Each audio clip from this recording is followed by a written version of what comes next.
We're finally set up. Round two. Yeah. Round three. Round three. Two guys that probably need some technicians in here to get this going and get this off the ground a little bit quicker. But I'm happy to have you on the Petey Performance podcast for the second time. Delighted, in fact. And I'm delighted to be down in Waterford in DGR HQ as well, which is a fantastic setup that you have here. Thank you, Pete. First in-person one in DGR HQ, as you call it. So I'm happy it's with you. Thanks for coming down. I'm delighted, and I'm delighted to be in the hot seat here, where you're usually seated. Not in that chair, though. Not in this chair. I have a good chair. You have Daddy's chair here. That's Kira's chair, but she got upgraded after a couple of years to that chair from. She had a bench out there. She had that white table and a weight bench, and that was her chair for 2 years. And then she proved herself. She got a nice IKEA chair. So she still doesn't have a nice leather chair yet. Do the two of you work here together quite often? Do you prefer to have that one-on-one or like immediate access if something's going wrong, or do you split it up? She prefers to be at home, working at home. And when I'm seeing clients online or in person, like, she can't be in the room when I'm, even an online client, like sometimes she's like, oh, I'll just put in my earphones. No, you just, and she knows that too. So then it's not good. But if I can twist her arm to come out here with me for 3 hours and we have something to work on, that's way better, because we're both like trying to keep each other focused. But that's not good for a marriage either. How is like everything going with Kira in terms of her transition through the business? Because is she trying to get out there and be more of a face for DGR? Because I heard her on the podcast doing an ad recently as well, as you had Chris do as well, I suppose. But it seems that she's getting more comfortable being a presence. She's happy with what she's doing. She's very much involved. Like, at the start, she just came in and was like, okay, I'm going to figure this shit out for you. I'm going to help with like the admin side. Then she's doing like organizing all the events. She's doing all the emails. She's doing like a little bit of, she started editing the podcast for a while when we needed that. So she's doing loads of stuff. And I actually have to like sometimes like step back and actually say like, well done to her, because it's easy to just brush over that a little bit. Like, I get the credit, like where it's like my name, my face, I'm helping the clients, but I have to step back. And I said to her one day, I was like, the amount of skills that you've learned over the last year and the amount of things that you've done has been really good. And she's happy to just work in the background. But for the ad reads, I just want to take like mess as much as I can. So like, you met Dad there. Like, I was just laughing to myself. I was on a plane one day and was like, I should get Dad to do an ad read. Or I should get like fucking my 12-year-old cousin or something to do an ad read and just like take the piss. But it would also snap people out, like, because they wouldn't expect to hear my dad saying, hello guys, like David's dad here, by lower body basics. So like, to me, that's just funny. And I just want to do more funny stuff. Like, you want to have fun with it, like, and that's what keeps you engaged in business and keeps you engaged in the game, as they say, is trying to have as much fun with it as you possibly can. Yeah. But you're also attracting a specific type of client that, sure, you're going to attract people that are very serious and are in pain and need to get out of it. But also you're going to attract people that can see the funny side of things, can have a bit of crack, which are the people that you want to work with generally. And they need to see the funny side of it. They, like, when you're in pain or in my world, and like, I get to work with loads of healthy athletes who are, everything is going well for them as well. But like, even those people like are very much like, it's often like very serious and so on. And you just have to have fun. Like, you just have to take the piss. And I, like, yesterday, have you ever heard of Immortal Technique?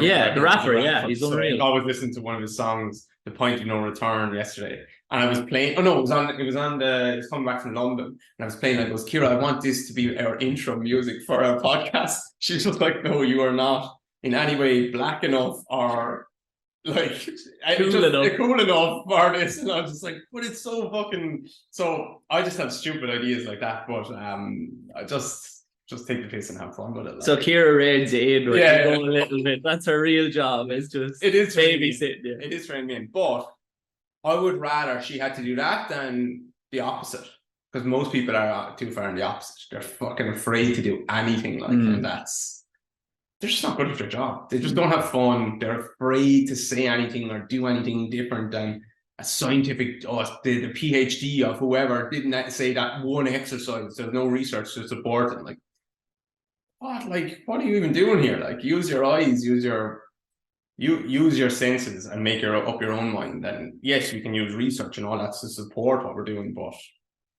everything doesn't have to be so serious all the time.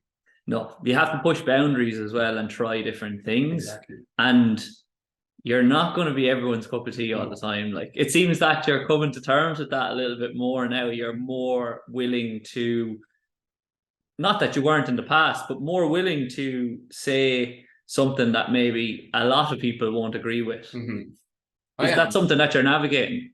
I am trying, not trying. I'm just being more myself. And actually, the more that I do that, the more, well, I'm also discovering who myself is like, which is, I know that sounds a bit silly, but like that is the case. Like, I'm discovering what I like, what I don't like, how far I am willing to push it. I'm not trying to be anyone else. I'm trying to be more of me. And the more I do that, the more I find that actually I annoy less people. Rather than, even if I say something that's considered controversial or would be kind of annoying to some people, they seem to have less problem with it, because it's just like, oh, well, he's just saying what he thinks, like, rather than faking it, you know? But yeah, I just think also there's this other side to that, which is like, the more you push the boundary, the more you start to say like semi-controversial things, which I don't do that much of, but people will let you away with that. Like, you're not going to be shocked when you see Donald Trump saying something fucking ridiculous. But if Leo Varadkar said it, you might be, which is, for anyone who's not from Ireland listening, is like, yeah, so like you will be shocked when he said something. But like, so yeah, you can kind of build a little bit of a personality around, well, I'm not afraid to say what I think. And that's the power of authenticity. And it's something that will help you to connect better with your clients or your athletes that you're working with as well, is just being yourself and telling them, like, it's great, and you have to be aware of their emotions and aware of human psychology. But at times, as a coach or a therapist, you might ask them, how did that feel? And they say, yeah, not great. And then you say, yeah, it was shit. And you have to be willing to say that to them, and they might get a laugh out of that. But they'll also say, look, at least he's not sugarcoating it. He's telling me what I need to hear to improve and solve this problem that we're here trying to solve.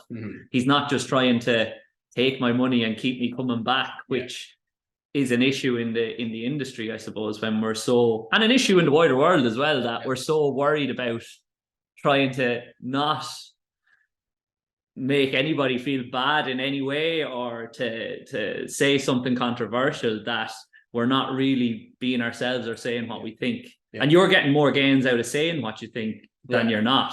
But I've tried to always be like that with my clients, and it's particularly prevalent in the pain science world, where they're trying to be so careful with like, your words are so powerful, and they are, and you can't say stupid shit, because even you say something small, which is a throwaway comment about you have a bad back, for example, like, people will take that to heart and remember that. But that has made people like so scared and so careful with their words, which they should be careful. But now they're starting to sugarcoat things in the other way. And it's like, oh, like, okay, the exercise that you just did, like, oh, brilliant, excellent. I can't even say, well, no, I would rather you did it in a different way. So I just try and reframe it, where it's like, actually, if you're doing it crap, I might kind of tell you it's a bit crap. We'll have a laugh about it being crap. And then I'll reframe it in that, like, can you feel like it feels good for you to do it this way? Or look how well you're performing, even though your hip can't move in any way the way we would like it to. So imagine how it's going to feel when your hip actually starts to move, or when you actually start to sleep better, or when you do all these things. So I just always reframe it in a positive way, but not trying to sugarcoat it too much for people. But that's incredibly important as well. I know I use the SHIT word, but like even if you're talking about the activity and their execution of the task, it's okay for their execution to be bad in that isolated moment, but you're also framing it in a way that is, you are not bad at it, but that is bad quality. And I am demanding more of you because I know that you're capable of more. Yeah. And that's the job of the coach or therapist, is to guide or motivate the athlete and also help them believe that they can access better execution of the task that they're trying to execute. Yeah, 100%. Is that something that you are talking about a lot in the seminars and the teaching opportunities that you've been running over the last couple of months? Are you talking a lot about psychology, or are you delving more into the biomechanics side of things?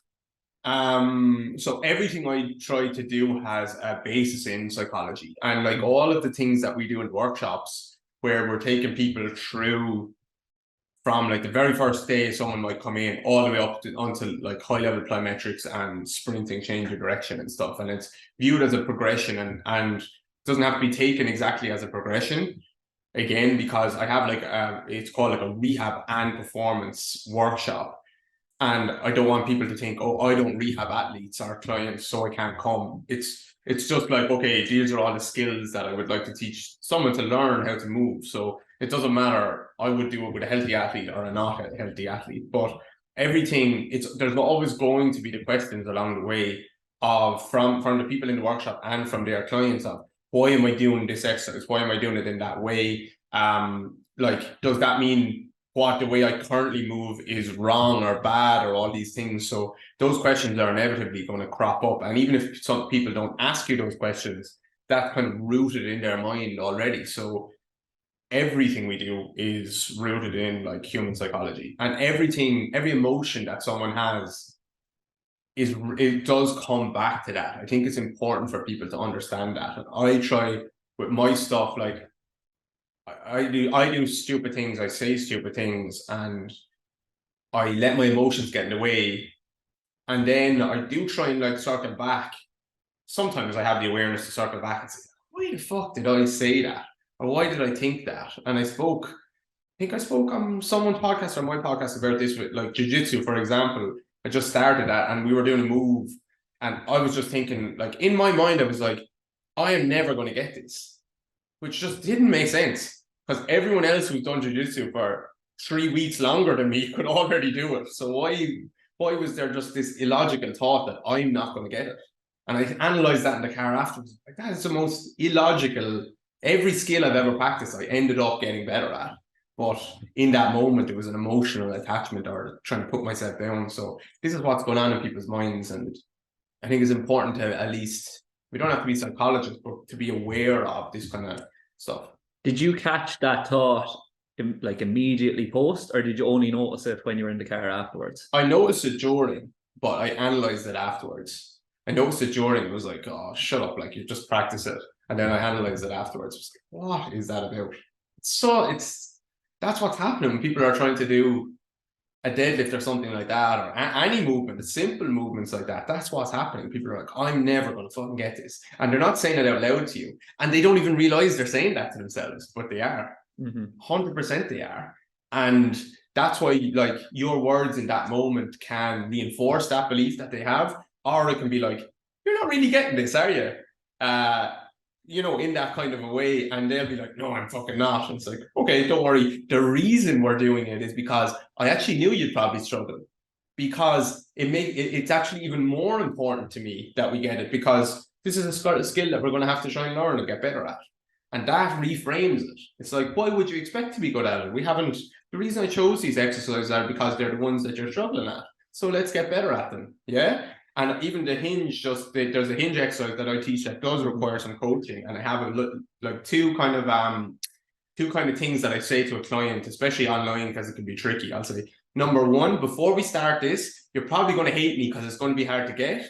And I'm going to be quite picky with it.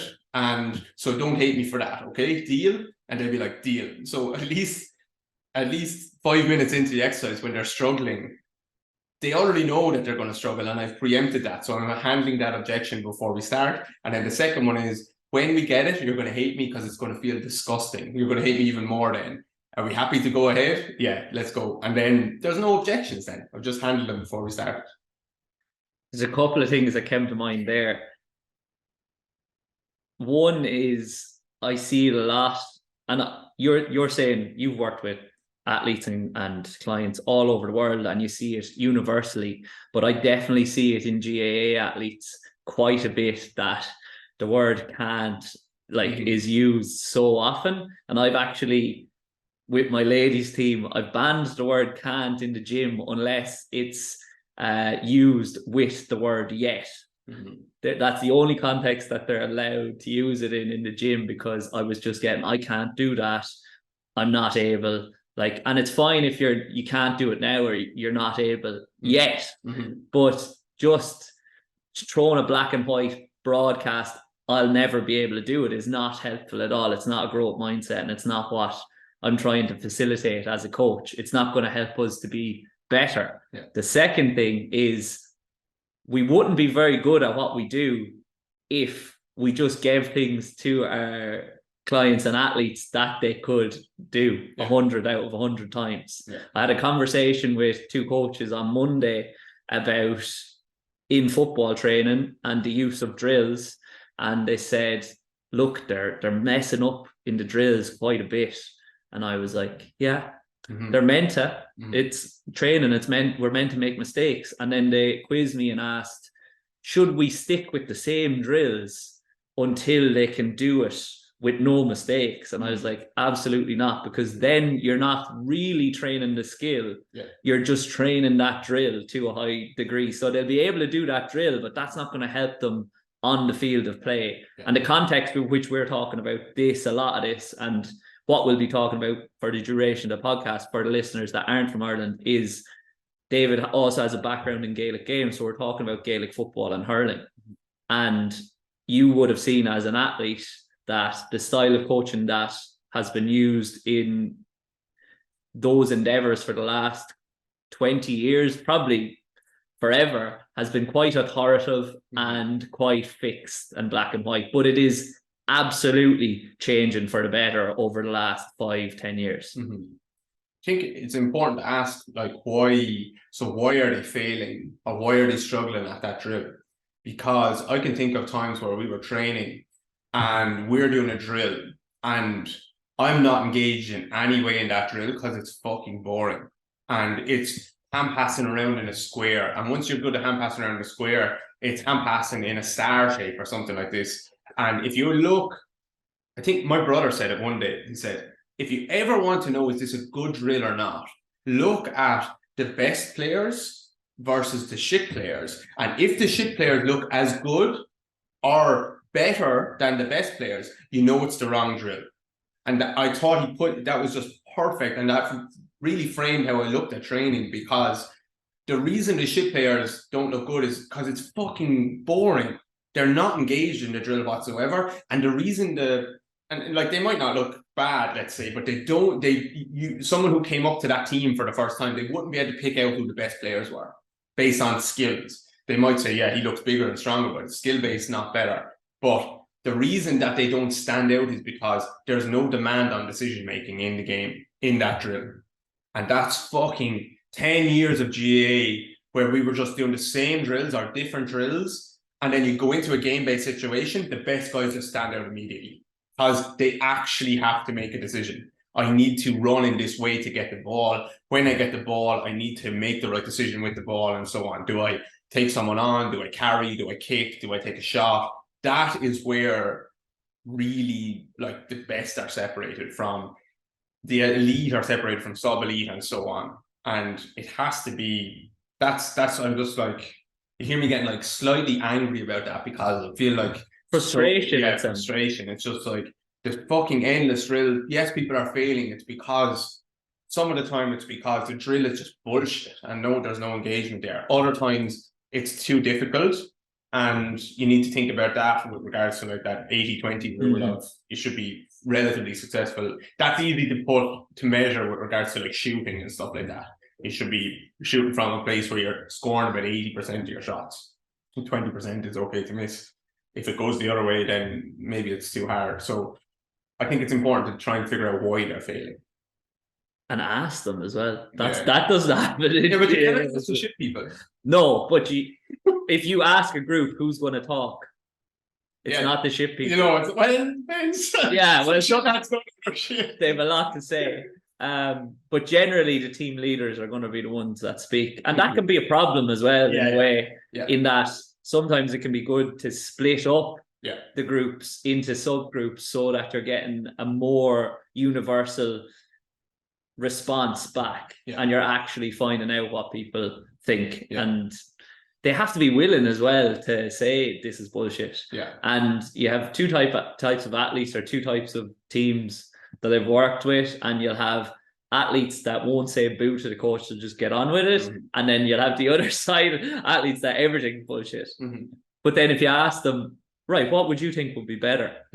If they don't have a solution or they don't provide any sort of additional type of thinking, I'm inclined to say, okay, well, don't be just coming to me identifying problems. We're here to identify solutions. 100%. That just goes back to like the type of people that you're working with. If the team is successful, they're going to be lads who are serious about trying to get better. Lads and girls who are serious about trying to get better. They want the best for the team. They want the training to be as challenging as possible. Sometimes too much in that direction. So you need to, and I don't mean like with the drills that like you should forget about the shit lads, but it's important to remember you're trying to bring the shitter people up a level, not trying to bring the good people down a level, because that is a recipe for disaster in training.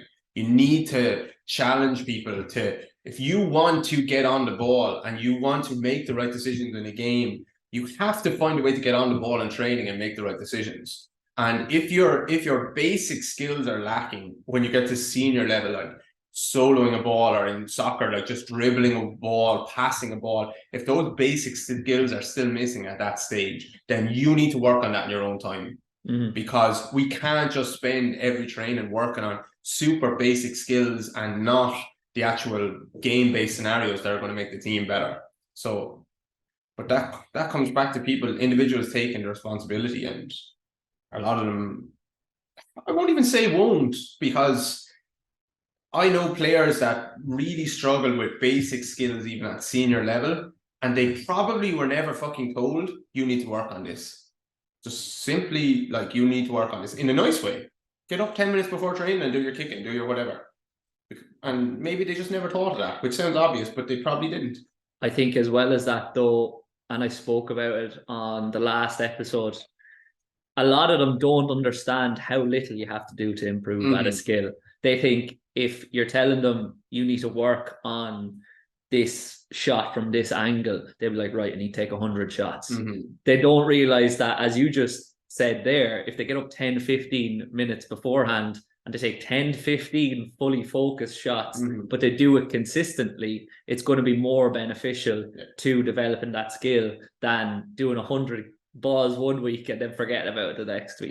100%. Skill development, I talk about this in our workshops a little bit as well, with regards to plyometrics, because I view movement as like skill, right? Movement, there's different skills you need to be able to do, and I kind of break that down into the gait cycle.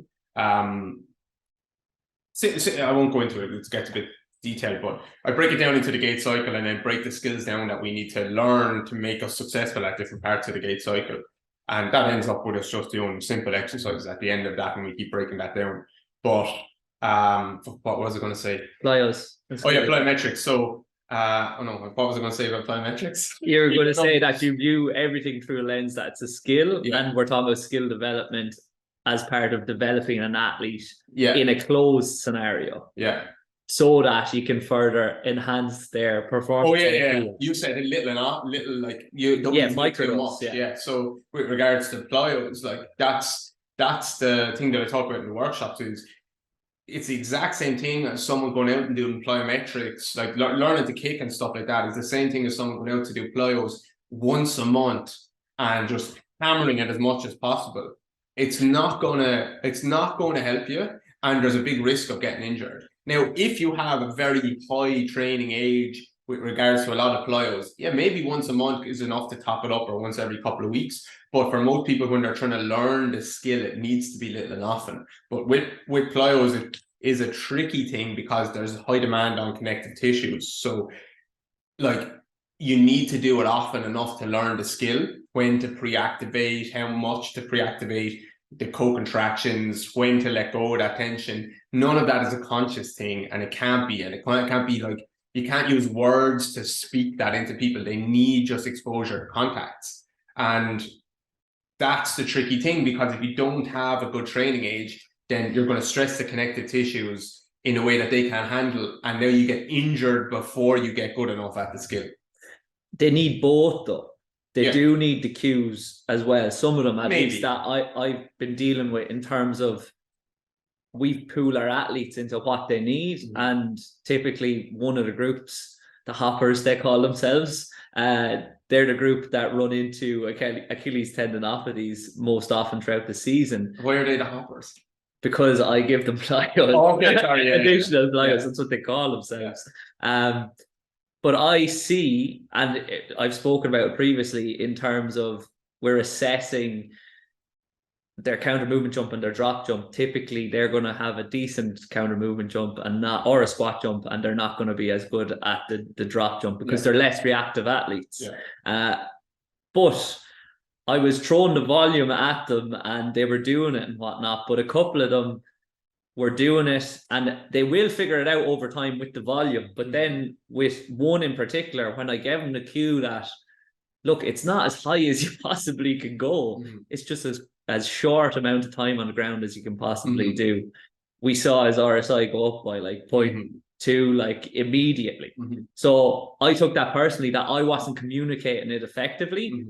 Sure, what you're doing matters and how much volume you're doing and just getting exposure to it matters. But the language around how you're coached to do it is incredibly important as well.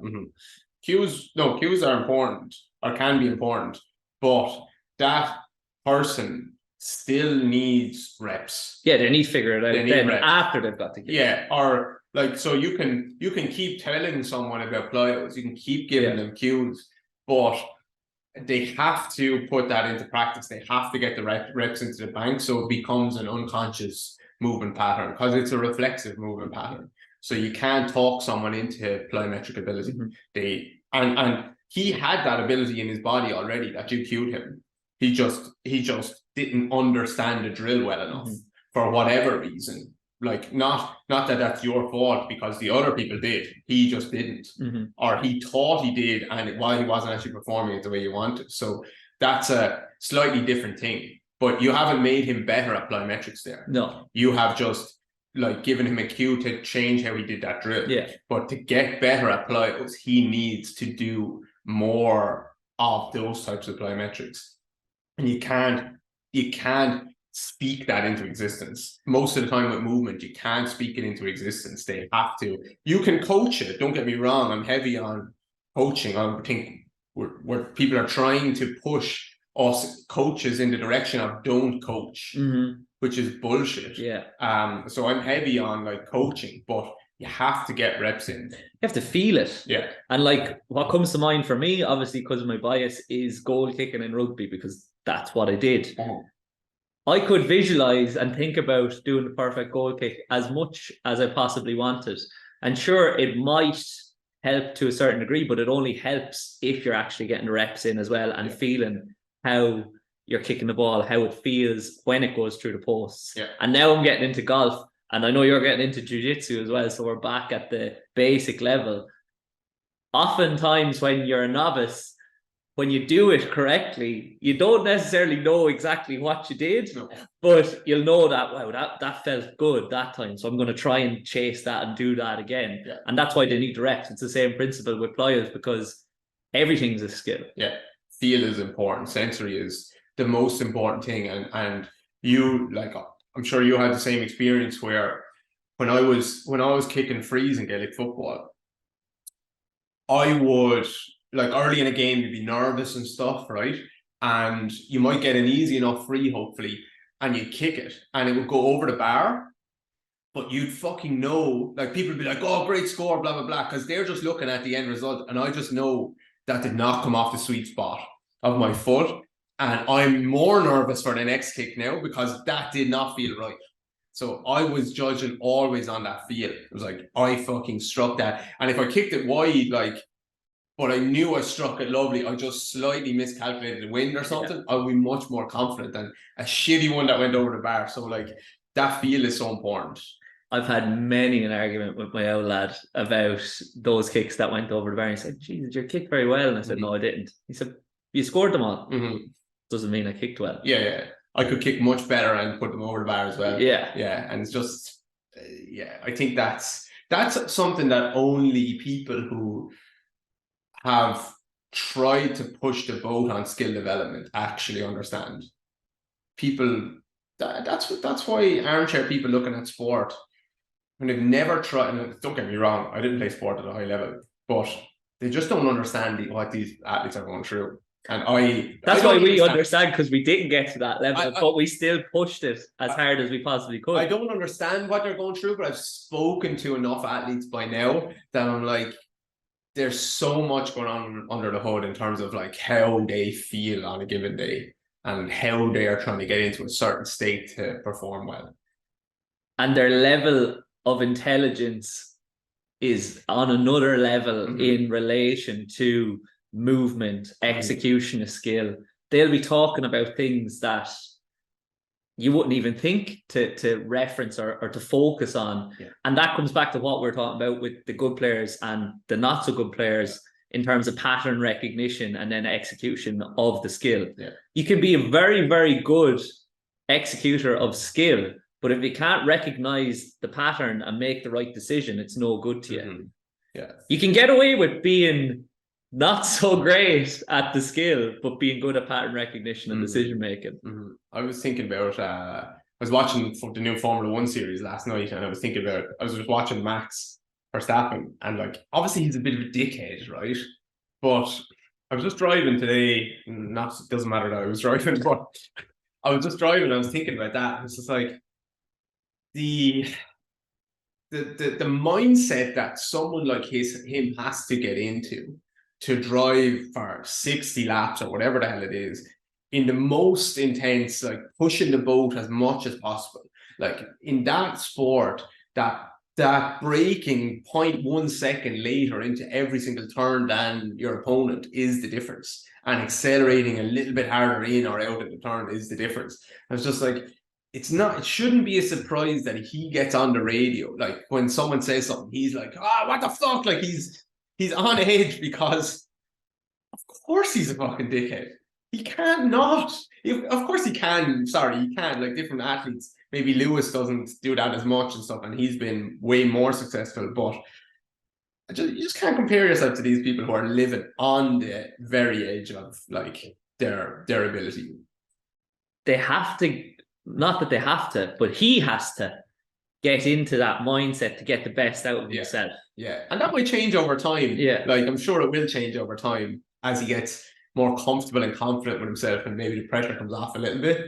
But the same edge that allows him to go harder into a turn is probably the same thing that's getting him fucking screaming on the radio, you know? So it's hard to take one without the other. You can't, because your biggest strength is always your biggest weakness. And to touch on something that happened at the weekend in terms of one person that stands out from what you're talking about there is Johnny Sexton. Captain, winning the Grand Slam, goes off, heroes, like applause, standing ovation, top point scorer in the Six Nations. Oh, he might be Ireland's greatest ever player. He's amazing. What a leader, what a talisman, what a player. 2 years ago, he got taken off with 20 minutes to go, and he got pissed off. And people said, oh, it's not good enough. He shouldn't be the captain. No way. So if he had been okay, la-di-da, to get taken off, would Ireland have won that Grand Slam? We can't say yes or no, but you can't change the type of person that he is. You have to take the good with the bad. You might have a forward in GAA that goes out and takes a huge amount of shots, and some of them are crazy. One day, they might all go over. The next day, they won't all go over. Are you willing to put them in the next day in the event that they might all go over? And it's the same in business as well, in that your biggest strength is always going to be your biggest weakness as well. And that's probably something that, to reflect back, Kira is complimenting you with. She helps you with what you're not so good at. 100%. Yeah. And what, like, I can try and be good at that stuff. And I could, like, of course I could, because we can all get good at, no matter what we focus on, we can pretty much all get good at. If someone else in the world can do it, like, you can do it, apart from, that's why sometimes I reference Elon Musk.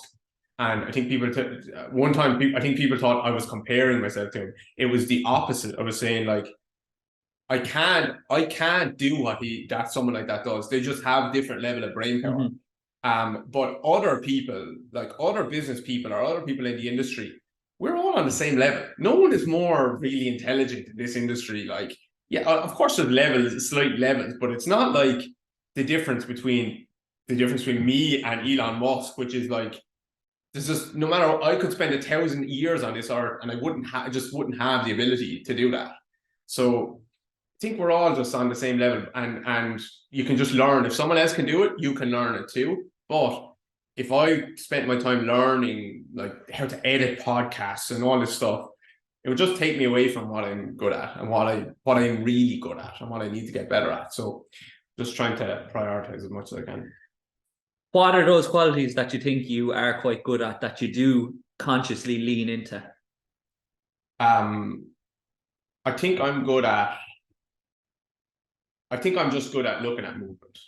Just looking at movement, analyzing movement, coaching movement, and explaining what I'm seeing. Conveying it as well. Yeah. So I don't want, you know what? I don't even need, I feel like I need to say this, which is like, I don't want that to sound like an arrogant thing, but I'm at the stage where I'm like, I just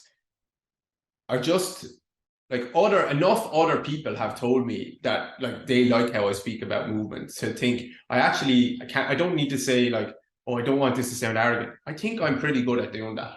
And that's just me being honest. Like, it's not false modesty, say whatever. I just think I'm pretty good at looking at movement, seeing it. But that's not a special thing. It's just fucking reps. I've just done more of it than most people because I had an unhealthy obsession for 10 years with looking at movement, trying to coach it, trying to figure it out in my body, because I was struggling so much with different injuries and concussions and stuff like that. So it's just more reps. It's not anything smarter. Absolutely. And obviously you have a skill of observing people and then breaking it down and knowing what you're seeing in terms of the movement. But I believe, from following you for the last 3 years, the communication and the coherence and simplifying everything is a real factor in your success. Is that something that has come semi-naturally, or do you always consciously think, okay, how am I going to convey this to the person that is the least able to understand it? I think I'm not that smart, so that's how I try to think about movement myself.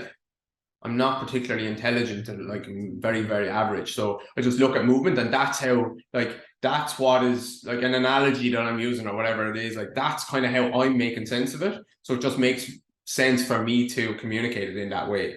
And I've gotten deeper and deeper and deeper into understanding movement. And like, I don't talk about the complexities a lot, only when I like am mentoring someone and we need to dive deep. But that complexity always ends up with simplicity. That's what I don't think people understand in the business, like, or in the industry. We're at a stage now where people think like thinking is considered overthinking. Thinking now is considered overcomplication. Certainly, like in the pain or rehab world, people have basically a list of exercises in their mind, which is, okay, someone comes into me with foot pain, I'm going to give them towel scrunches. With calf, Achilles, or shin splints, or anything around their perineal issues, they're getting a calf raise. Anything from the knee up to like the thoracolumbar junction, they're getting glute clams or some form of that. Anything from like the lowest part of the thorax up to the skull and out through the fingers, they're getting band pull aparts. And anyone who tries to analyze anything outside of that is considered overcomplication. And that is just embarrassing. It's actually disgraceful the way the industry is. The lack of trying to even just think about something. I don't mind if you use those exercises. I have no problem. But at least critically think and explain to me why you're using that for that specific case. But anything outside of anything, and thinking is now considered overthinking. And that's insane. You can hear the same frustration in your voice there as when talking about your career, athletic career. Is that a mission of DGR to improve industry standards? Is that a conscious mission of yours, or do you have even a conscious mission that your goal is, this is what we're trying to do as a company? Not really. I don't think so.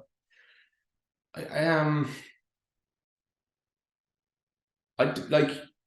don't know. You look at all these. I worked for lots of companies. I did lots of weird jobs over the years. They all had mission statements. I fucking never read one. And if I read one, it certainly didn't mean anything to me. I just was trying to. I think I'm trying to just every day just be a little bit better if I can. Not even in a conscious way. It just makes sense for me to. When I'm working, I'm just trying to coach a little bit better than I did yesterday. Not even consciously. It's just like, oh, yesterday I made that mistake and I probably won't say that word again. And I won't even like analyze that. It will just naturally happen. So I don't know. I think my goal at the moment is we move more towards like coaches and therapists and helping them understand movement and hopefully understand movement and coach movement, and ultimately that needs to result in predictable and repeatable results for people. Not because anything could help anyone, but we want something that's relatively predictable and relatively repeatable, and that's where our system has kind of ended up. And for some weird twist of fate, it's made that kind of thought process, and the kind of thought process that I have has made its way across the industry to a lot of like corners of the world, and a lot of great people around the world using it and tweaking it and all that stuff, which is really cool. And we're just going to keep going in that direction. I think their mission is twofold: help people who need help, like I was an athlete, I was struggling, like help that type of person who needs that help to get that help better than I did. So that's kind of one mission that's always in the background. And that I found that the best way of me doing that is to train the other coaches and therapists. And then that goes along with that mission kind of is helping coaches and therapists. This is probably my bigger one now, is helping them have more fun, enjoy their job, earn more money, work with the people that they want to work with, and realize that like this can be a good job and you can help a shit ton of people, not pretend to help them. Because that is like, the amount of messages I get from physios and therapists in the industry who fucking hate their job because they know what they're doing is not helping people. Imagine going to work every day. Imagine you going down training 2 or 3 days a week with a team and knowing for a fact that I am not actually helping someone. They would be better off going to a personal trainer than coming to me and actually getting fit and strong and stuff, because all I'm doing is rubbing them and they're feeling better for 6 hours, and then they wake up tomorrow and they're the same again.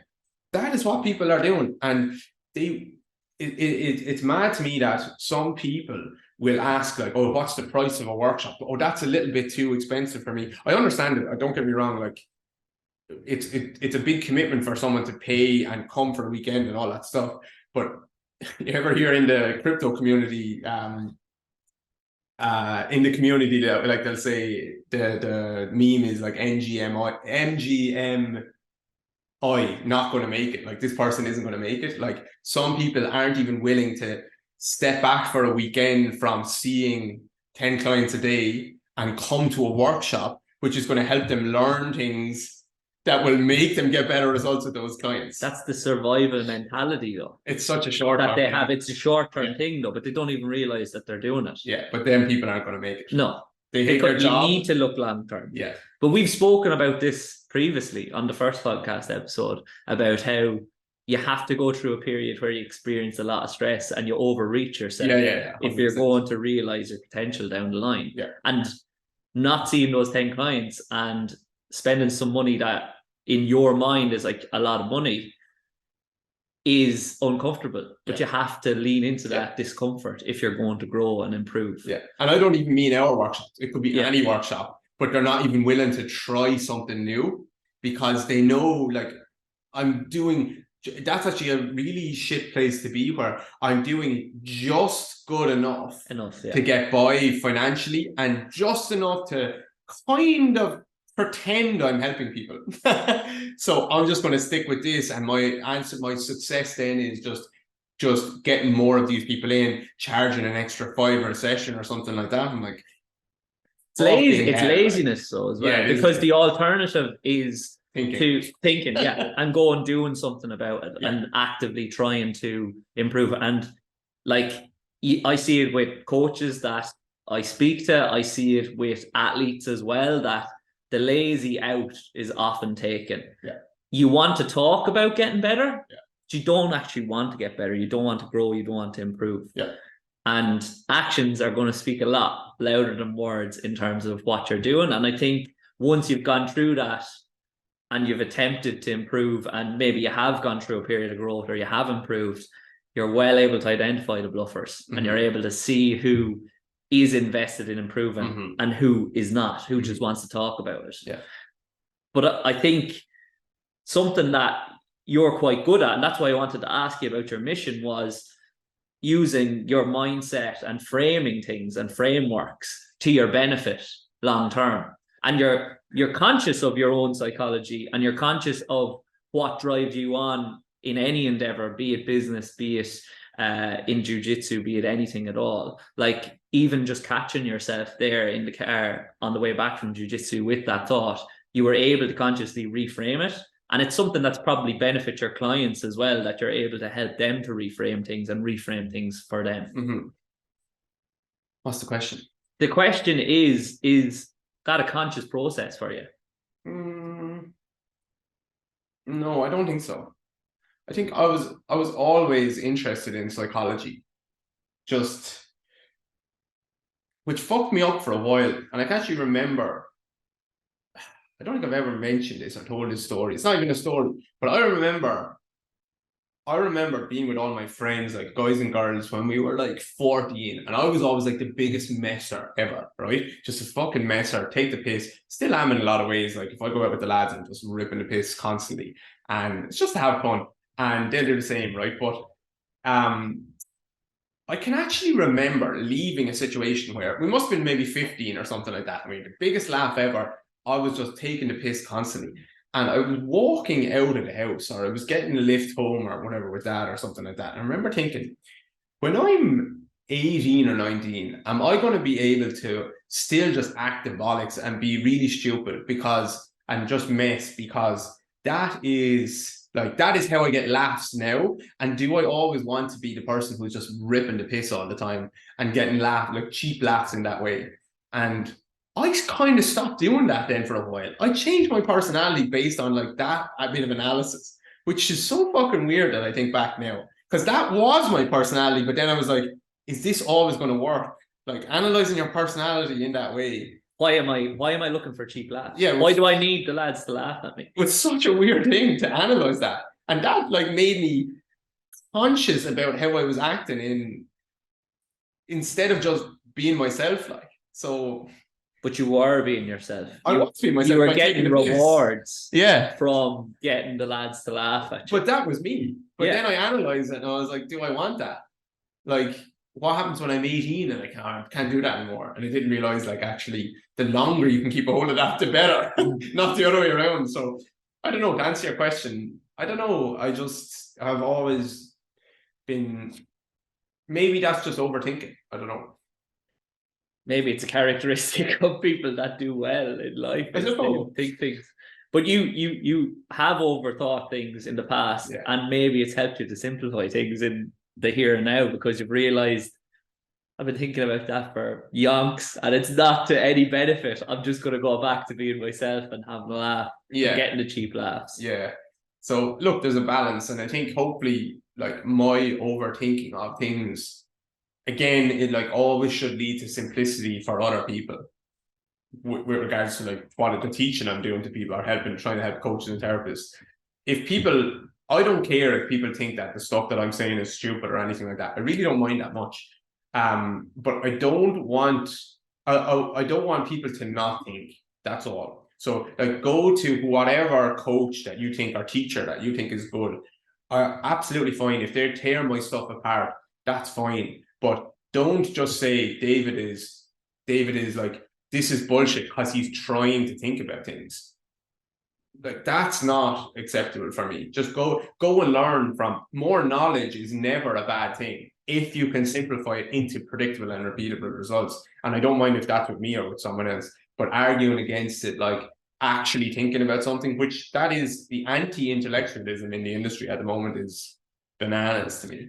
I think as a practitioner, you need to have multiple different mentors as well, because if you only have one, you're only going to see the world through their lens, and you're only going to believe that there's one way to solve everything. Whereas if you get multiple different ones, you realize there's more divergent thinking. There's one problem, but there's multiple solutions for it. Yeah. And that's a real benefit to you as a practitioner, because it leads to reduced stress. Because I had this conversation with a coach that I'm working with yesterday. Okay, we have a distal hamstring weakness or whatever. Now, you're going to pick this apart completely. I'm looking at it through a strength and conditioning lens. But as a prescription of an exercise, there are multiple different exercises that we can attempt to use to address that problem. Attempt being the key word there. But there's not one true and only way to do it. Whatever the client feels the best doing and is more likely to do and execute with high levels of intent and to a good level is going to be more likely to lead to success for them in terms of overcoming that issue down the line. So it's not to say that you have to do a Nordic curl. Like there's multiple different things you can do. There's no bulletproof exercises. Sorry to pick apart DGR now because you have all the bulletproof exercises. No, you can do whatever. But our job as coaches is to identify what the real reason for the issue is, try and pick the most suitable stimulus to try and change that, and then to try and influence the client that this is what I would like you to do. Because someone could choose a Nordic curl because they've seen these other toes guys doing Nordic curls, and actually that fucking Nordic curl could be making their hamstring worse. So the client isn't always right. No, they're not. But that's what you're trying to do. You're trying to gain their trust so that you can guide them in the direction that you believe to be the right way to go. Yeah, because there is if you go a layer deeper on this stuff, which is there is the thing of like the thought process of like, okay, an average program done well is better than a really good program not done particularly well. I'm not so sure about that, because in strength and conditioning, people don't have the appreciation that there's such a thing called negative transfer of training. So if you go and say to Usain Bolt the week of an Olympic final, oh, this shitty program, if you just do this well, it's better than a really good program not done well. Okay, if you only understand positive transfer of training, then yes. But if I go and give Usain Bolt 10 sets of 10 back squats the week of an Olympic final, that is a shit program. And if he does that well, is that better than him not doing a good program at all? Well, it comes back to what we were talking about earlier in relation to Gaelic games. Are we going to hand pass in a square for the duration of training, or are we going to pick some game-specific drills and scenarios that are going to challenge the athlete? Yeah, and even hang on now, even you need to go a layer deeper, because that hand passing drill is just useless. That's what I mean. But it's not negative. It's only negative in terms of, okay, there's an opportunity cost of what we're missing out on for the most part. Yeah. But when you give someone a shit strength and conditioning program, you can injure them. Yeah. Not just like they're not getting benefits, you can injure them. Yeah. You are giving someone Nordic curls, and if they're doing it in a specific way, like I'm not saying they're going to tear their hamstring, and we can't be too exact with like this is what injured them, because injury is such a broad thing, let's say, and we can't pinpoint it. But there is such a thing as negative transfer of training, and I know that's we're gone off route or something, but that is something that people need to get their head around. But it's ingrained in movement patterns that are I don't want to say optimal or suboptimal, but it's ingrained in movement patterns that are probably not going to lead to better or even the same level of performance. Is going to lead to worse performance and predispose them potentially to injury or pain, as you said. But that comes back to not only the program, but how it's being executed as well. Yeah. But I understand completely what you're saying in that, like, if you give them bullshit, like, they're still going to execute it like bullshit. There's no way they can execute it well. Exactly. And that's the job of the strength and conditioning coach, to write the program for the individual that they believe to be the best in that moment. Because relatively often I get like people who would be considered, just in Ireland, the top 10 footballer, not relatively often top 10, but like a popular name that people would know in terms of football or hurling, right? Popular name that people would know very, very well. And relatively often they will have come to their own conclusion that they would have been better off not doing the strength and conditioning work not doing any strength and conditioning work that they were being given from their coach or whoever it was, like top strength and conditioning coaches in the industry. They would have been better off for the last 12 months or 2 years, literally doing nothing than doing what he was saying. Yeah. That is a scary thing. And I know it's tricky for the SNC because he's a group of athletes, but like it is getting to this stage, or it has gotten to this stage where a lot of people are getting worse from their training rather than better. That is the issue. That's what I was just thinking, is it's because the coach, well, it's not ever one reason, as we just said, but the coach is being spread very, very thin, but also they're not thinking critically about each individual athlete. And it might be partly because they don't have the time to do so or the interest in doing so. So then they just say, this program's good enough for them. Yeah. So I'll just throw that in. But why? Because they don't have an appreciation that there's such a thing as negative transfer. They only do with regards to volume. Yeah. Or intensity. Yeah. So, we could do too much back squatting or too much intensity of runs or whatever, volume of runs. Not, this exercise could be the thing that completely flares someone up, gets them to have a tight back. Maybe they end up tearing a hamstring and their season is ruined. Maybe that was the most important player for their team, and like they lose their job. They ultimately, and actually small stuff like that. Like there is players who can transform a team. So, for example, if you remember the Down team back in, I don't know, Marty Clark came back from Aussie Rules, and he basically, not on his own because there was 15 players playing, but like he got them to an All-Ireland final.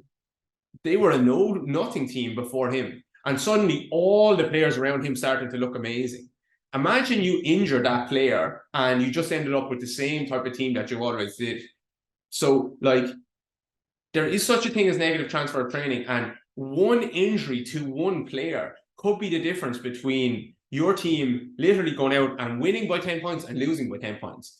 And the argument is like, that player isn't going to score 20 points in that game, but one player can transform within the system, can transform the team.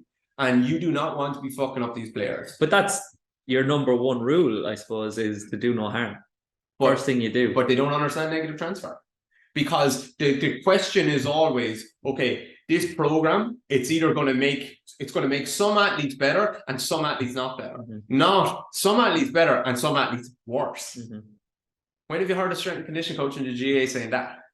Some athletes, the potential is for them to get way worse doing this. Never, because it's not in their self-interest. Exactly. But does it happen? Yeah, 100%. Exactly. It happened recently with me in that I had an athlete come to me that was working with me, and the athlete is a real high quality strength athlete, but just does not move well at all. Like no, very little reactivity, but like just movement quality is all over the place.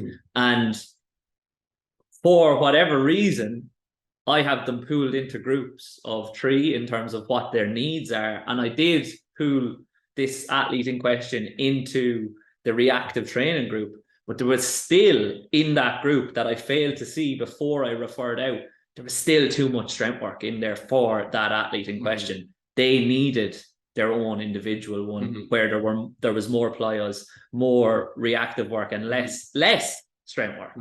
But that's just you learning about that person and that person learning about you. And but it also identifies to me that I wasn't conscious in that, and you have to take that on as a coach. That's what we're talking about. But you don't know that. But I even me, like, getting a chance to work more often one-on-one with people. Like, don't get me wrong, I'm not like, I empathize with coaches who are working with groups. That is not, there's a reason I don't work with big groups a lot of the time, because I'm not good at that. So I'm not saying if I was in this situation, I'd be way better. I'm just saying we can acknowledge that, like, or hopefully we can acknowledge that there is negative transfer. But even me, one-on-one with a client, I might have made the exact same, like, quote-unquote mistake, but that's just something that we can then learn from and get better and better and better as we go, where we start to learn more about that athlete and that body and his body. And that's not to say that amount of strength work won't be right for him at a certain point in the future. Just right now you figured out, okay, it's not right. But I just want people to acknowledge, like, at least you're acknowledging, oh, like, usually that athlete would have been like gaslighted or whatever it's called, where it's like, no, you're just soft. Yeah, you just need to do more, when it's actually bullshit. It's bullshit. But it's not taking personal responsibility as a coach, which you need to do.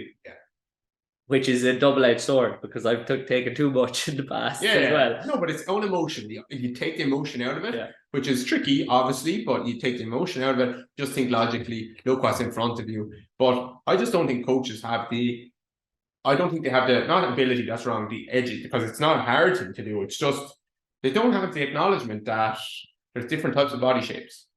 Yeah, everyone isn't a powerlifter. Some athletes in the GA, they will go and do deadlift. They can back squat and flat bar or straight bar deadlift 4 days a week for 10 years and feel fucking amazing. That would break some of the athletes that I know. And usually they have very narrow rib cages, super narrow. They cannot hinge. And now their back squat is a hinge and their hinge is a hinge. And now they're hinging. They're basically doing a back squat in a deadlift as well, or they're doing a deadlift in a back squat as well. And they're doing that 3 days a week for a couple of years. Bye your hip internal rotation. It's gone. But you know, the funny thing about you talking about that is the DGR interactive presentation on narrow and wides. Who did the presentation? You had him on the podcast. Oh, Greg, yeah. So I had tested the athletes to pool them into these 3 different groups, not consciously looking at their anatomy at all, but just looking at the performance measures. I know, but then after Greg's presentation, I realized that without thinking about it at all, the subcategories that I put them into based on their performance metrics were the same ones Greg was talking about. But I'd never thought about it previously. Because that stuff has been talked about for years and years and years by good coaches. It maybe not referenced like in wides and narrows and for external angles, but they have, you use an eye, you can see the person who is more, like, sometimes you'll talk about more like muscle driven or tendon driven or whatever. I'm trying not to say that. I really don't like that categorization, because it's like, well, it's also telling them what they are. But I don't like that categorization, like, where that just spits in the face of anatomy, because it's like, when you need your tendons for your muscles to work and vice versa. So it's not one or the other, but like maybe more elastic athletes are not. More reactive, less reactive. You can get more reactive, you can get less reactive, but if you're muscle driven, you're tendon driven, you're that way. You're staying like that. Yeah, exactly. The last question that I wanted to ask you was, I've heard you on a couple of podcasts in the last couple of months being referred to as the Irish Wonder Boy. And from hearing you speak there about your strengths and your weaknesses and your modesty and whatnot, as well as seeing the growth over the last year, say. Well, it's been going on for 3 years, but it really has accelerated in maybe even the last 6 months. Have you experienced now any sort of imposter syndrome in the last few weeks, or are you completely fine with everything that's been happening? I don't think I've experienced. I think I'm well, the imposter syndrome thing kind of always comes and goes because just on a random day, like you feel like that. But no, like I'm at a stage now where I'm really comfortable with our work. So by the time this podcast comes out, I did a solo podcast myself yesterday, just recorded, and someone was asking me something or other, but I'm happy to sit in front of any coach or therapist or PhD in the world and present our work. And I have done. And it's been used all over the world in the best sports, blah, blah, blah, by coaches and therapists. And I'm happy for them to try and tear it apart. And maybe they can't tear parts of it apart, but I'm happy to like stand over it and say, this is why I thought that. I'm not saying I'm right, but this is why I think this about this. This is why I use this exercise in that regard. So I think that kind of imposter syndrome is not quite there because I'm comfortable with the work. And I try and detach myself from the work itself versus like me as a person. The Irish Wonder Boy thing, that's just Jamie Smith. That's just like, yeah, it's something that I'm not going to be comfortable with because I just know that like people in Ireland in particular, and England is similar, I think, where they just will find a reason to try and hate you. And even by me just saying that right there, like I'm comfortable with work, some people will be listening to this, driving, trying to take in the information or whatever, trying to learn. But at the same time as they hear me saying like, I'm comfortable, I could present that to the NFL, they're thinking, this fella's a cunt. You know what I mean? Like 100% they are. Because I probably would have thought that about people as well in the past. Maybe I am a fucking cunt. But like I just me a whole like people just want to tear you down and shit like that. I just don't need that type of like that Wonder Boy thing and stuff like that. It's just it's a joke, but it's not. I don't want to be seen to push that side of things. Even like there is physios and coaches and stuff local to me who just don't like me just because. You're doing well. Yeah, basically. They really don't like me because of that. Because of an insecurity in themselves. Maybe. And like, yeah. But guess what they're using? A lot of the stuff they learn from me, but they don't like me as a person. Even though I bet you if we sat down and had a beer, we'd be best friends. So, you know, it's just, I don't know. But maybe that's not an Irish or an English thing. It's more prevalent here than in the States. But yeah, people just want to pull you down, and I just try to. I pull myself down enough. I don't need other people to pull me down. I really do. I don't need more people pulling me down. Absolutely. I'll do that enough to myself. Anything that anyone has ever said to me, I'll probably say a lot worse to myself. Yeah, and it sounds like it drives you on as well, like that you not what they're saying, but what you're saying to yourself. Maybe, yeah. I don't know. I'm just trying to have more fun. People don't like you've been on social media and saying stuff. All I do on social media is share a thought that I have about something. I'm not even saying I'm fucking right about it. I'm just like, here's what I think right now. And that's all I'm doing. I'm not telling people you should think like me. Like, actually, the cool thing that I reflected on recently is so many people have taken like this type of stuff. And I don't mean like I own this stuff. It's just like taking some of the thoughts. I get messages from people all the time who are like, my practice has transformed based on just like some of the programs that I've got from you. And I just think I've never told them they have to do it this way or anything like that. Just put it out there. Literally just put some thoughts out into the world.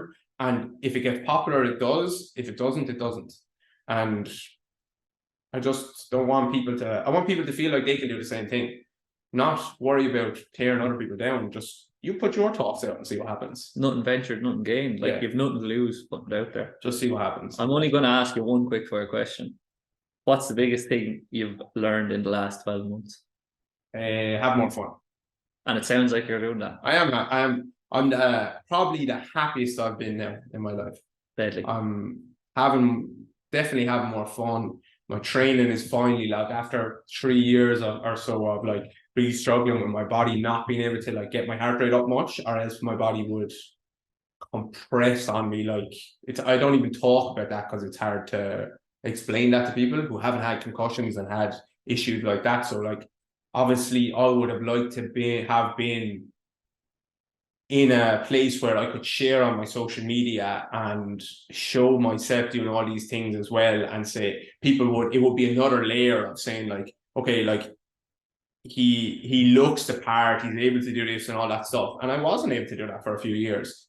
And actually maybe that was what made me just have to articulate myself even better, because I wasn't trying to like prove it to people. So I would have liked to have been in that way, but I wasn't. So what could I do? So like, there's times when I've stood up for presentations in front of people and I'm not in good shape. Like, that's not the way you want to be. So, but I've kind of got even more comfortable with that, even though my training is going way better now. And like, anyone knows who likes to be athletic, like when you don't feel right in your body, like nothing else is probably where you want it to be. But I've stood up in times where I'm like, I know that these people now are going to be like, this fella doesn't know what he's talking about because he's not in good shape.